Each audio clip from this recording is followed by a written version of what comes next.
सोडून तुलाज मातीला तू जाग उधाणू दे आज उरी.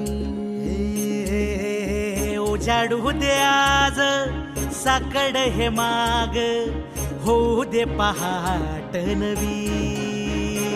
आता होऊन जाऊ दे साऱ्या जगाला पाहू दे पडू दे पाऊल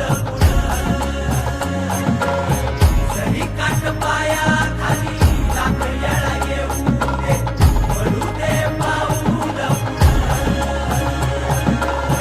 मोठी लढाई र लढू मातीसाठी र गड्या मनगटाच जोर लावून. दाटला जरी अंधार एकजूट होऊ आज दिवा देऊ तेज दाहून.